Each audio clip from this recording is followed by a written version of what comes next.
Snow drifted through the dark pines, the kind that muffled every sound and made the world feel empty. Only the low breath of a horse and the slow crunch of hooves marked the stillness. She stood near the porch rail, a wool shawl drawn tight around her shoulders, watching the man approach through the storm. His figure was a shadow at first, a shape molded by the wind and the cold. As he came closer, the flicker of the lantern light revealed his face, stern, bronzed, and silent. His long black hair hung damp with snow, and across his bare chest hung a line of worn tribal beads that caught the light like secrets from another world.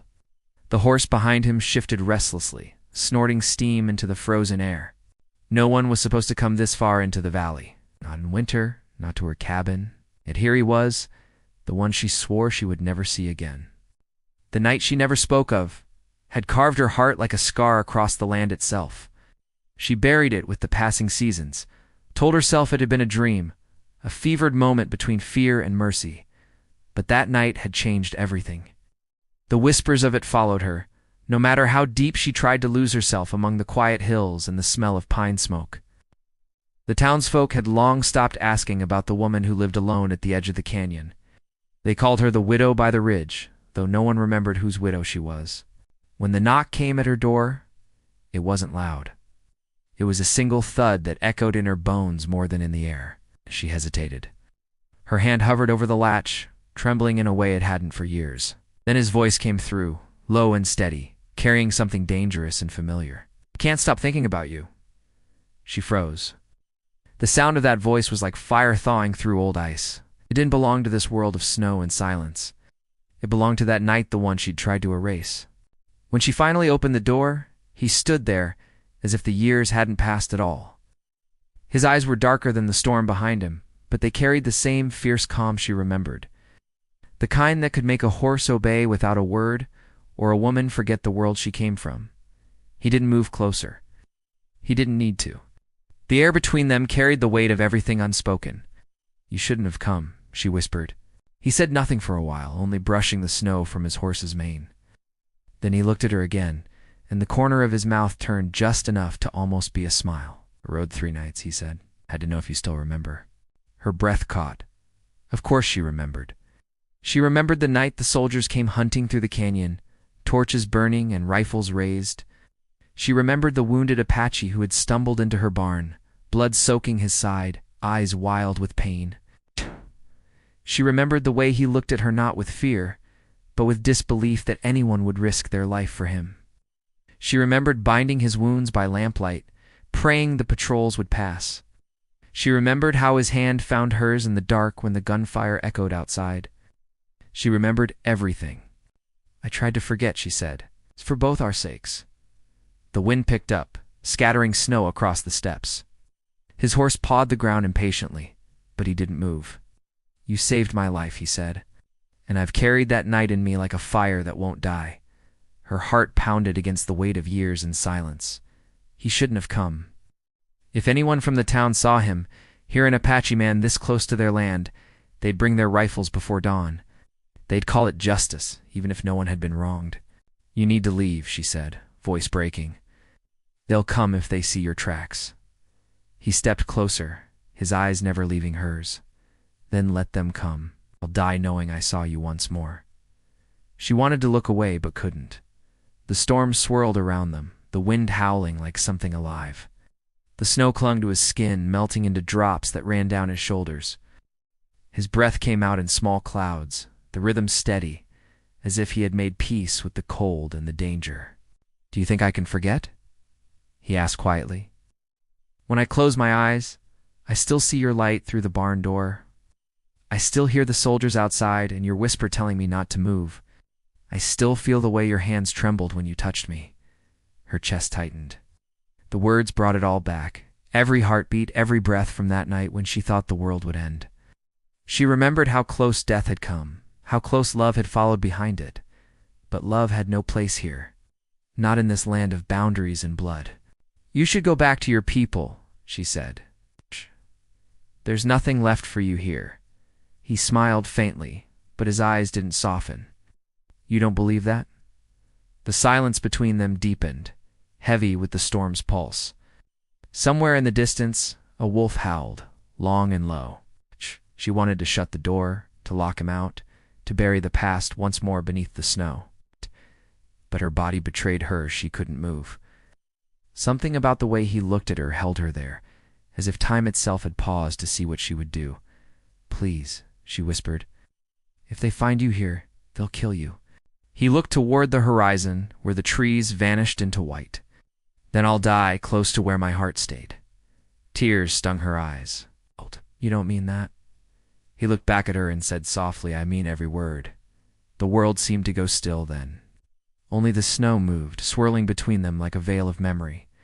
She could hear her heartbeat, slow and uneven. She could hear the faint creak of the saddle as his horse shifted its weight. "Let me stay till morning," he said, "and then I'll go." She hesitated, glancing toward the distant ridge where lantern lights sometimes glowed from the town. One wrong move, one curious rider, and it would all come undone. Yet something in his voice, quiet and steady, broke through her fear. She stepped aside. He led his horse into the barn, his movements calm and practiced.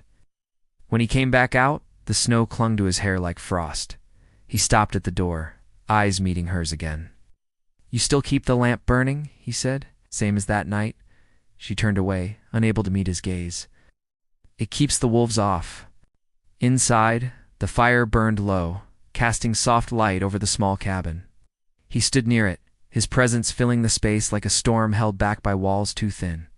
The smell of pine smoke and cold leather mixed with something older, something that didn't belong to this world of wagons and fences.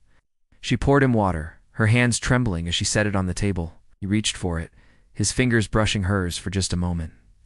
The touch was brief, but it sent a warmth through her that had nothing to do with the fire. "I didn't come to bring you trouble," he said, "only to see if you were real." She swallowed hard. "I was real that night. You were the one fading into shadows." He smiled faintly. "And yet I'm here." The cabin felt smaller now, the air thick with words unsaid. Outside, the storm deepened, burying the world in white. The light from the fire flickered across his face, revealing the same unshaken calm that once defied death itself. As she looked at him, she felt the years she had built between them crumble like ash. She wanted to speak, to ask why he had come, to tell him what it had cost her to forget. But before she could, a sound cut through the wind, a distant crack, faint but unmistakable. A gunshot. She turned toward the window, her breath caught in her throat. He had already moved to the door, his hand resting on the knife at his waist. The snow outside glowed faintly with torchlight far down the trail. Riders, her heart pounded. "They're coming." He looked back at her, his voice calm but resolute. "Then we don't have much time." The fire flickered, the shadows deepened. The storm howled louder as the sound of hooves drew closer through the snow. The sound of hooves drew nearer, thundering faintly beneath the moan of the wind. She could almost count the riders by rhythm 3, maybe 4. The snow softened every impact, but their approach was steady, determined. She stepped back from the window, heart hammering, the firelight flickering across her pale face. He remained by the door, calm but alert, his breath measured as if he could read danger through the walls. His hand still rested lightly on the hilt of his knife, yet his eyes stayed fixed on her, not the storm outside. "They must have seen your tracks," she said, her voice trembling. "The wind hasn't buried them yet." He nodded once, eyes narrowing. "They're soldiers, aren't they?" She swallowed hard, her gaze flicking toward the faint glow of torches that moved through the pines. "They always patrol this way when the snow starts, looking for signs. They still believe some of your people hide in the hills." A long silence stretched between them. The memories that had once been buried deep began to rise again, flashes of fire, smoke, screams, and gunfire. Years ago, before the quiet life she had built, the valley had been filled with fear. The war between settlers and the Apache had left behind scars that no winter could heal. She had come to this valley after her husband died in a mining accident, looking for peace. But peace had never truly found her. The cabin was meant to be a place of solitude, a way to survive far from the noise of grief and judgment. Yet every gust of wind still carried echoes of that night, the one she never spoke of. He moved closer to the window, parting the curtains slightly. The torchlight was closer now, glowing through the storm like the eyes of ghosts. "If they reach the barn, "They'll see the horse," he said quietly. "They'll know someone's here." Her mind raced. "You can't run. The snow's too deep. I've outrun worse." "Not this time," she said, stepping closer, almost pleading. "You'll die out there." His eyes met hers again. "Then tell me where to hide." She hesitated, her breath quick and uneven. The last time she'd hidden him, she had risked everything: her safety, her name, her future. That night had bound them in a way neither could explain, something fragile but undeniable. To do it again would mean reopening a wound she had worked years to close. "There's a trapdoor," she said finally, her voice barely above a whisper. "Under the rug near the hearth. It leads to the root cellar."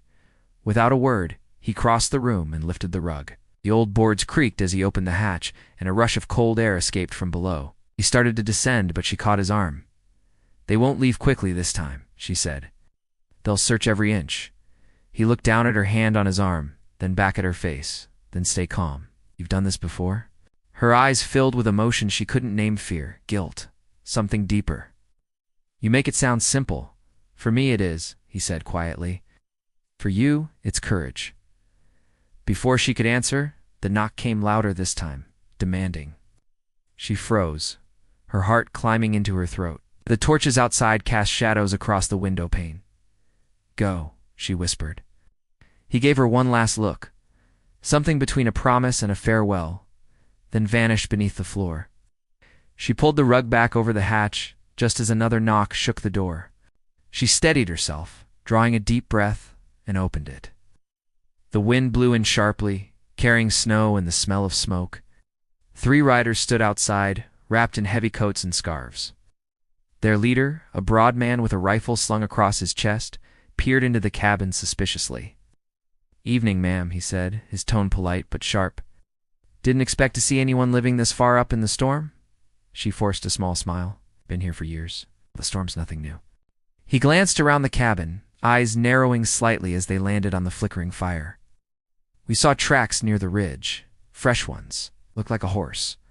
Her fingers tightened around the edge of the door. "Mine wandered off earlier. Must be those." The man's gaze lingered.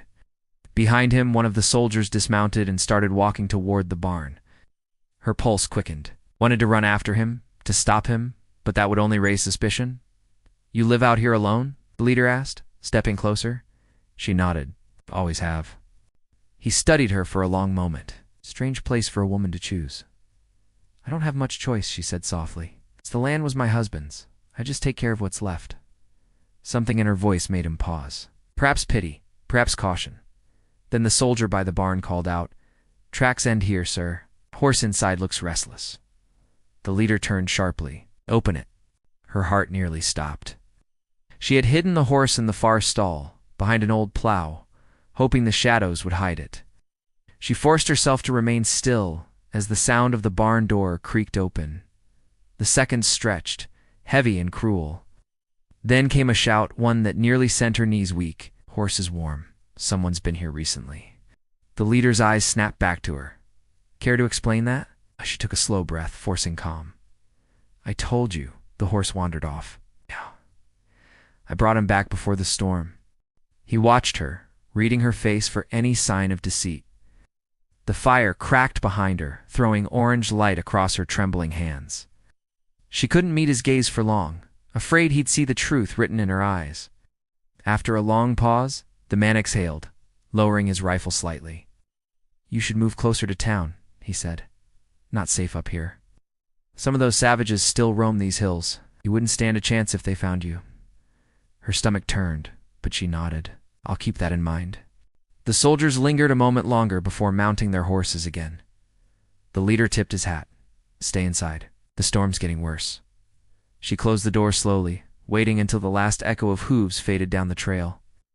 Only then did she let herself breathe. Her knees gave out and she sank to the floor, her hands covering her face.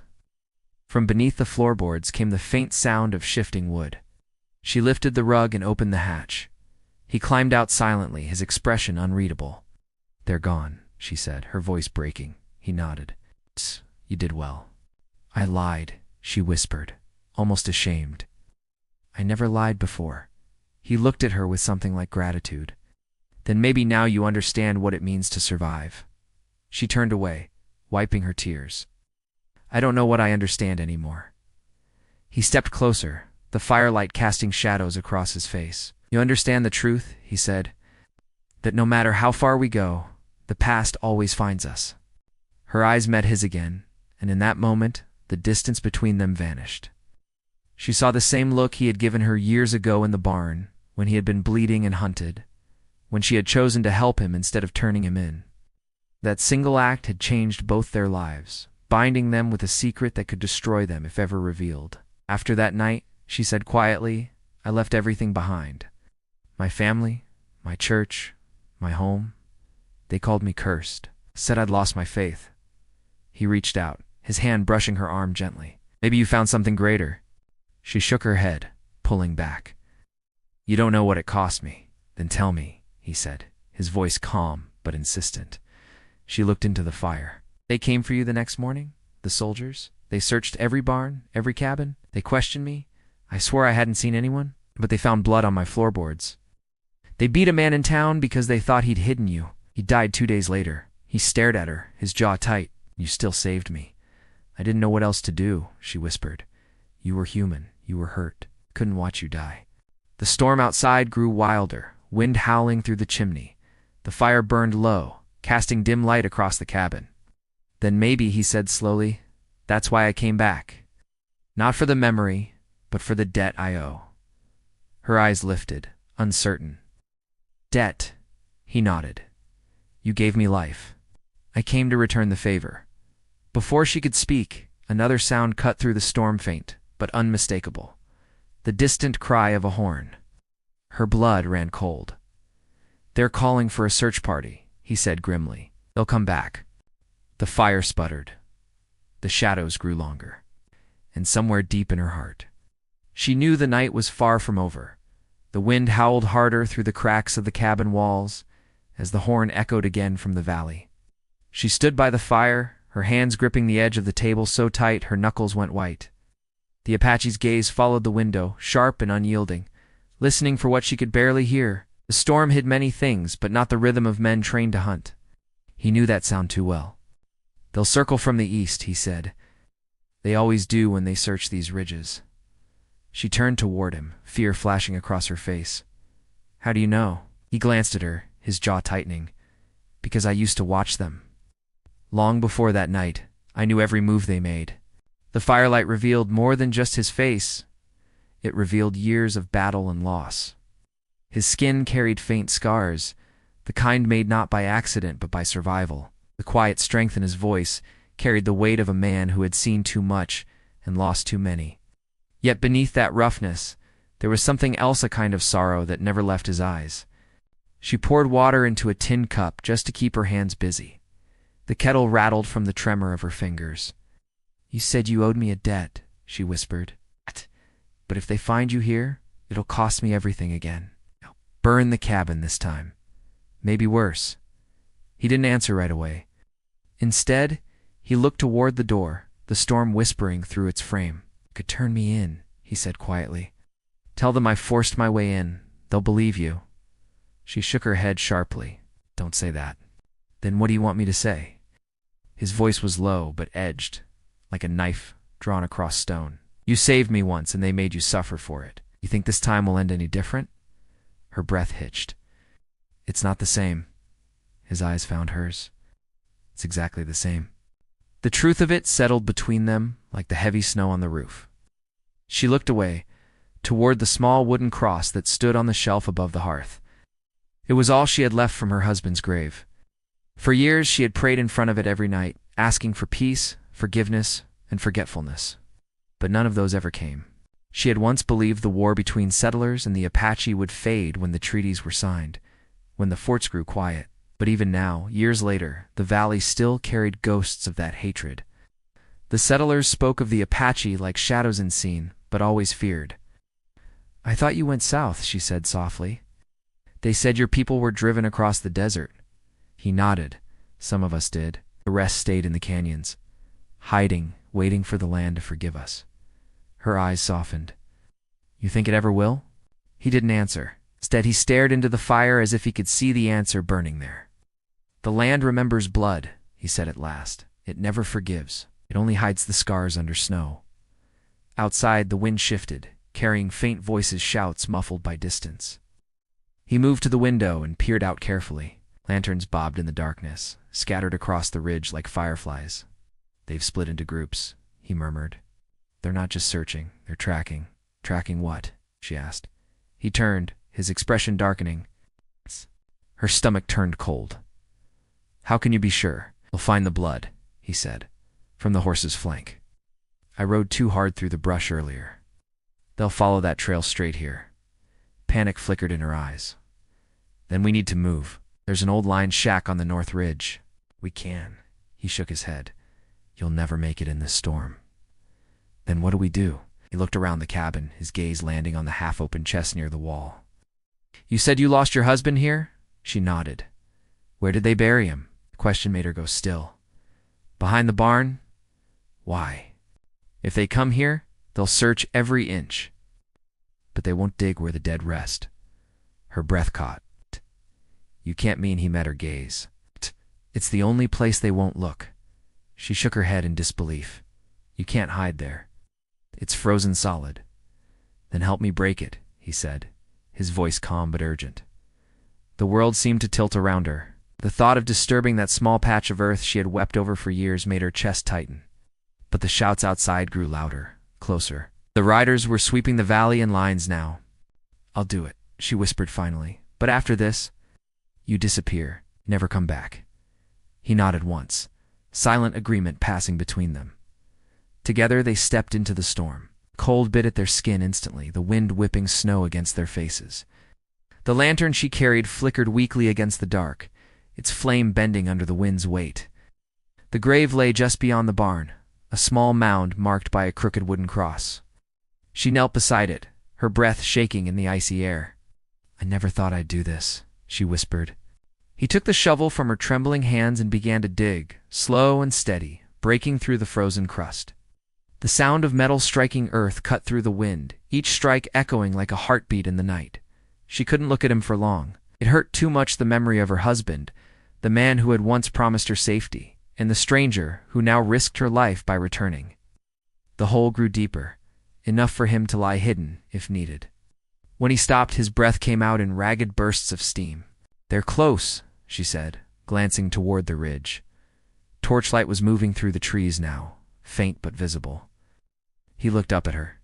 "If they ask, say you buried the horse. Say the ground was too hard behind the barn." Her heart pounded. "I don't know if I can lie again. You already have," he said gently. "And you're still standing." She wanted to hate him for being right, but she couldn't. He climbed into the shallow grave, lying still among the cold earth.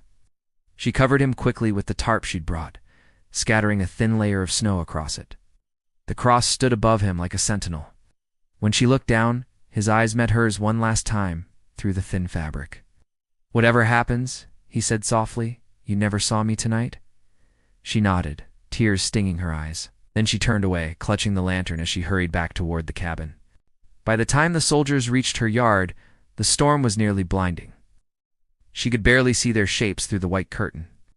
The same leader as before dismounted, his coat heavy with frost. Checking the barns again, he shouted over the wind. "Tracks lead straight to your property." She forced herself to appear calm. "You won't find anyone here. We'll see about that." They spread out quickly, torches cutting across the snow. 2 went toward the barn, 1 toward the back field. The leader lingered near her, watching her closely. "You look nervous, ma'am," he said. "It's the storm," she replied. "Nothing good happens on nights like this." He stared at her for a long moment, then glanced toward the small wooden cross behind the barn. "That your husband's resting place?" She nodded, her voice trembling slightly. "Yes, I buried him there myself." The soldier tilted his head. Fresh snows disturbed around it. Her breath caught. My horse spooked earlier. I went to fix the cross. The wind keeps loosening it." He studied her, silent and unmoving. She could feel her pulse beating in her throat, each second stretching like an eternity. Then finally he exhaled and turned away. "Fine," he muttered. "But if we find anything out of place, you'll answer for it." The search dragged on until dawn began to gray the sky. The soldiers found nothing, no prints, no signs of life beyond the woman and her frightened horse. When they finally rode off, the valley fell quiet again, except for the whisper of snow and the slow crackle of her fire. She stood at the door long after they vanished, her body still trembling from fear and exhaustion. Then she walked back to the grave. The snow was already falling over it again, soft and silent. She knelt beside it, brushing the thin layer away until her fingers touched the tarp. "Are you still there?" she whispered. A faint movement answered her, a slow rise beneath the snow. She pulled it back carefully, and his dark eyes opened to meet hers once more. "They're gone," she said, her voice breaking, "but they'll come again." He sat up slowly, his breath clouding the morning air. "Then neither of us can stay." She looked toward the ridge, where smoke from the soldiers' campfire still trailed faintly against the sky. The war wasn't over, it had only changed shape, and somewhere deep inside, she knew this night had bound her to a path she could no longer turn away from. The morning light crept over the mountains, pale and uncertain, touching the snow with a thin silver glow. The valley looked quiet again, almost peaceful, but she knew better. Beneath that stillness was danger waiting to rise. The soldiers hadn't gone far. Their tracks cut deep across the ridge, a sign they would return once the storm cleared. She stood at the doorway, her shawl tight around her shoulders, staring toward the trail where the smoke from their camp still faintly rose. He stood behind her, his face calm but shadowed with thought. The cold didn't seem to touch him the way it did her. He'd been raised in this kind of land, molded by the wind and the silence.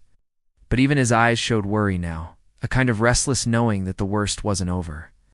"They'll come back when the snow melts," she said. "They always do." He nodded slowly. "They won't stop till they find me." Her voice trembled. "Then we have to leave before they do."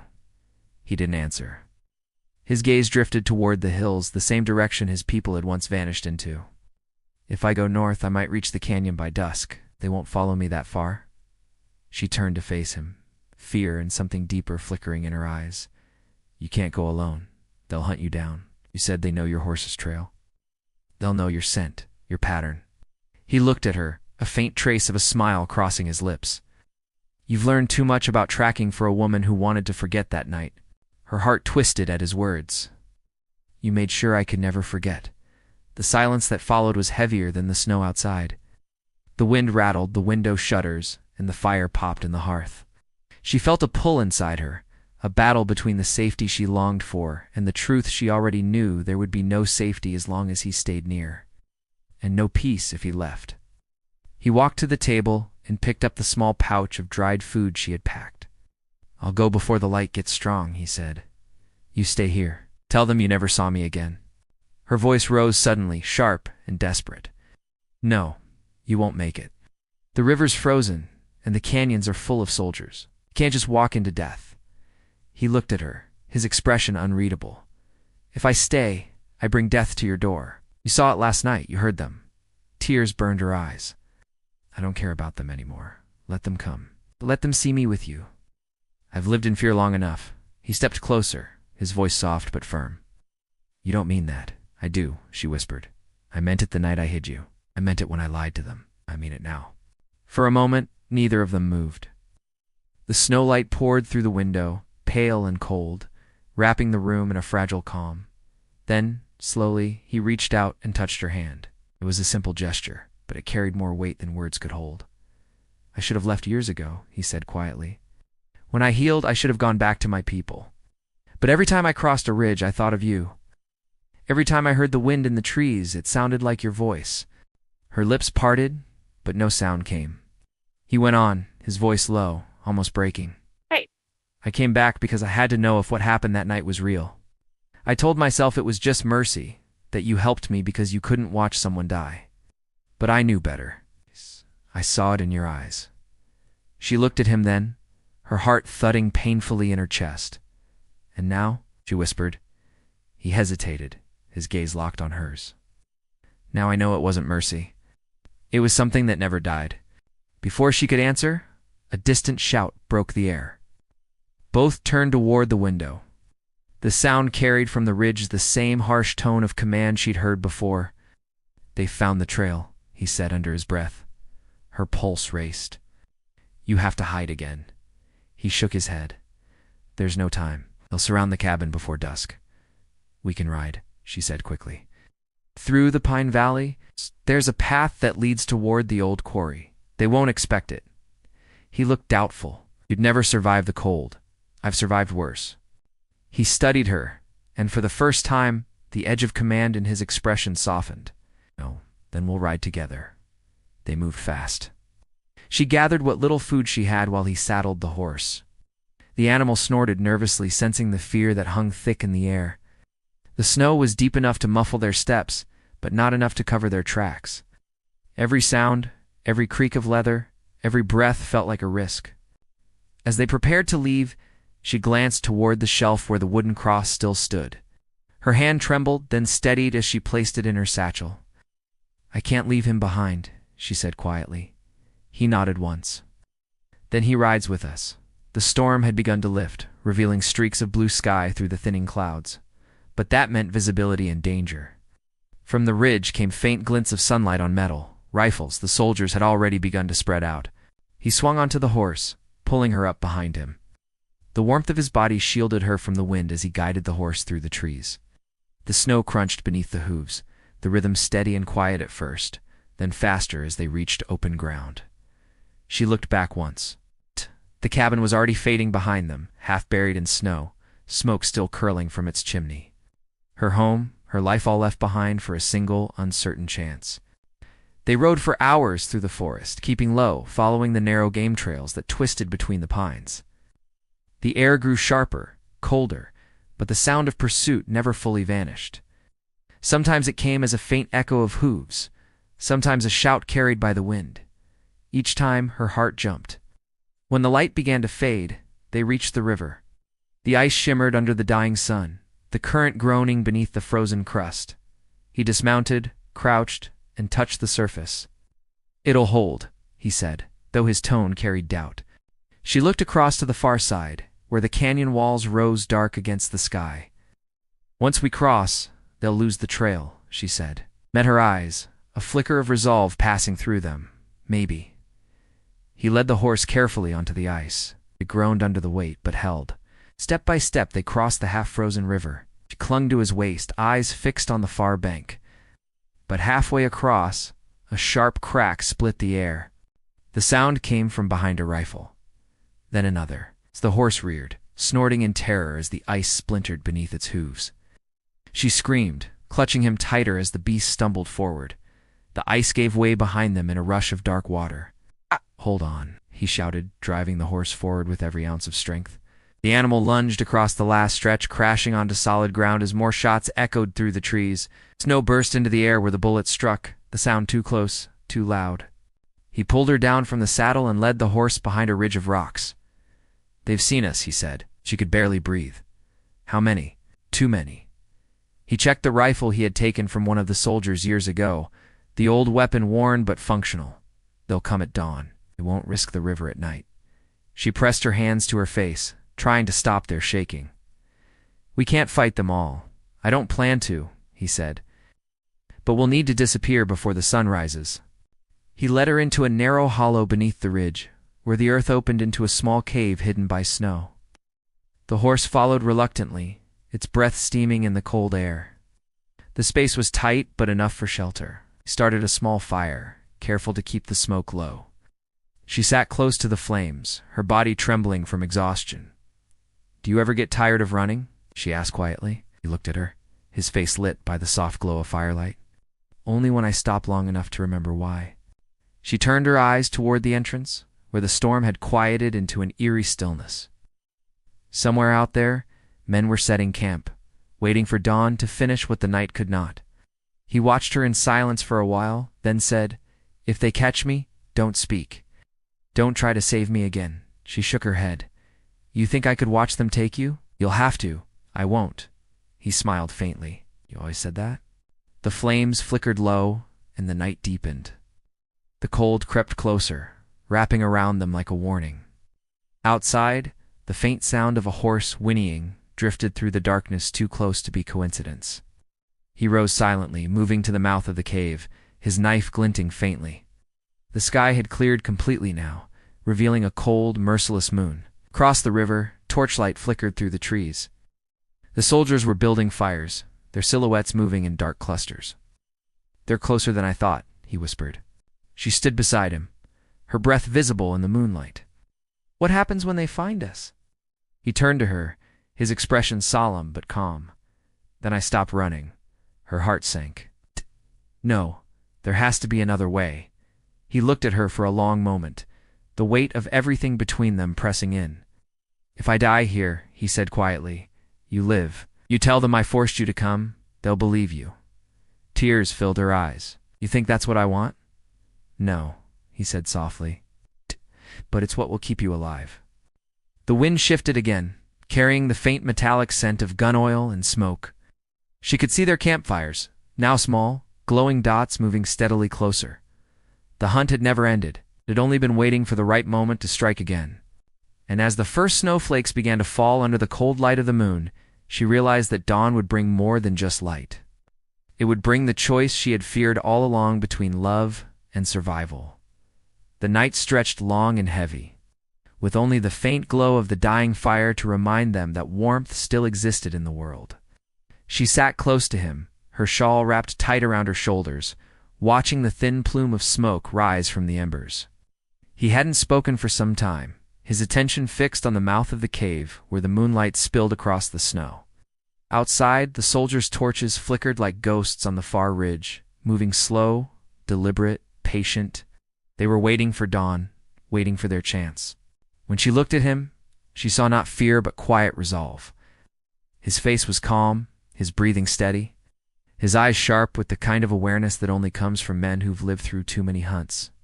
She wanted to tell him everything she'd kept buried for years, the loneliness, the guilt, the memory of that night that had bound them together, but her throat tightened each time she tried. Words felt too fragile for what hung between them. The fire crackled softly. He leaned back against the rock wall, eyes half closed. "When I was a boy," he said quietly, "my father told me that when a man dies in the snow, the wind carries his soul across the mountains. He said the cold can't take a man's spirit, only his body." She turned toward him. "Why are you telling me this?" He smiled faintly. "Because I think the wind is listening tonight." Her heart ached at his calmness. "You're not going to die here," she whispered. "Not while I can still fight for you." He looked at her with a kind of gentleness that cut deeper than any fear. "You've fought enough, little one. I won't let them take you too." A single tear escaped her eye, tracing the chill of her cheek. "Then what happens when they come?" He didn't answer right away. Instead, he reached into the small pouch at his side and pulled out a small carved figure made of bone and cedar. He placed it in her hand. "Keep this," he said. "It belonged to my mother. She said it would guide those who lost their way in the dark." She looked down at it, the carving smooth from years of touch, shaped into a bird with outstretched wings. Her fingers closed around it tightly. "You give me this as if you're saying goodbye." He didn't deny it. The silence between them deepened, broken only by the sigh of the wind moving through the trees. Somewhere outside, a branch cracked under the weight of snow. Then came the faint, unmistakable sound of movement boots against ice, soft but sure. "They're here," he said, rising slowly. Her breath caught. No, not yet. He moved toward the cave entrance, crouching low. She could see the dark line of soldiers spreading through the trees, their rifles glinting faintly in the pale light. They moved like shadows, silent and disciplined. He turned back to her and whispered, "When I go out, take the horse. Ride east until you reach the valley trail. Don't look back." She shook her head fiercely. "I'm not leaving you. You have to," he said, his voice quiet but firm. "If they find us together, they'll kill you too. But if they find only me, you'll live." She reached for him, her voice breaking. "Please, don't do this." He caught her hand, pressed it to his chest. "The world will never understand what happened between us, but you will." That's enough. The torchlight was closer now. The air outside glowed faintly with it. She could hear the faint commands being given, the click of rifles, the rustle of leather and snow. He looked back at her one last time. "Remember me," he said softly. "Not for how I died, but for the night I lived because of you." Before she could stop him, he stepped out into the snow. The world seemed to hold its breath. Through the thin veil of the cave entrance, she saw him move like a shadow among the trees, silent, sure. A rifle cracked, then another. The noise echoed through the valley, tearing the stillness apart. She bit her hand to keep from crying out. Shouts followed, the soldiers scattering through the snow. For a moment she saw him between the pines, his dark figure darting through the moonlight, drawing their fire away from the cave. Each shot rang louder than the last, each one pulling him further from her. She wanted to run to him, to scream his name, but she stayed frozen where she was, clutching the small carved bird until her fingers ached. Then came the silence. The wind swept over the trees again, carrying the faint smell of smoke and gunpowder. She waited, her heart pounding, her breath coming in sharp gasps. The minutes crawled by. The torches began to move again, slowly, this time not in pursuit but in retreat. The soldiers were pulling back down the ridge, their shadows long and thin against the snow. When she was certain they were gone, she stepped out of the cave. The air was sharp, the moon now low and pale. She called out softly, her voice trembling, "Where are you?" There was no answer, only the whisper of wind through the branches. She followed the trail he had taken, her boots sinking deep into the snow. The tracks were scattered, the ground marked with struggle, then fading into the deeper drifts near the tree line. She found the spot where he had fallen, a patch of snow stained dark and still warm to the touch. Her breath broke in a sob. She sank to her knees, her hands trembling as she brushed the snow away. There was no body, no sign of him, only the trail leading deeper into the woods. A part of her wanted to believe he had been taken, but something stronger whispered that he had gone where she could not follow. The wind rose again, swirling through the pines. She lifted her head, and for a moment she thought she heard his voice carried on its oft, almost like a prayer. It was the same tone he'd used the night she saved him, the same voice that had haunted her dreams ever since. She followed the sound until dawn broke over the hills, the sun spilling pale gold across the frozen land. The soldiers were gone, their tracks leading south. The valley lay quiet again, untouched and endless. She stood there for a long time, the small carved bird still clutched in her hand. Weeks passed before she returned to the cabin. The snow had begun to melt by then, and the river ran free again. The house stood just as she'd left it, though the hearth was cold, and the roof bowed under winter's weight. She rebuilt the fire and sat where he once had, staring at the flames as if waiting for his shadow to return. Sometimes at night, she would step outside and stand beneath the stars, listening to the wind. It carried a familiar rhythm now, a faint whisper that seemed to come from the hills beyond the ridge. Oh. And in that sound, she could almost hear him, his calm voice, his steady breath, the words he'd spoken before walking into the snow. She kept his carving by the window where the light touched it every morning. Travelers who passed through the valley years later would sometimes stop at her cabin to trade or rest, and they spoke of a strange peace that hung over the place, as if guarded by something unseen. Some said they heard the sound of a horse at night, moving along the ridge even when the snow was heavy. Others swore they saw a lone figure watching from the trees, silent but unthreatening, as if keeping the world from touching what was left behind. As for her, she never told anyone the truth of that night. When asked why she lived alone, she only smiled faintly and said she was waiting for the wind to change. In time, the story of the widow by the ridge faded into whispers, and the valley grew quiet again. But the land remembered, as it always did, the snow, the wind, the love that had defied both fear and time. And on nights, when the moon was bright and the river sang softly under the ice, those who listened closely could still hear the echo of a man's voice carried across the hills, whispering words once spoken in the heart of a storm. "I can't stop thinking about you." The sound would drift through the trees and fade into the wind. A promise kept long after the world had forgotten their names. And though the years would bury the footprints and the fires and the pain, the memory of that love, the one born in fear, tested by snow, and sealed in silence, would remain as eternal as the land itself.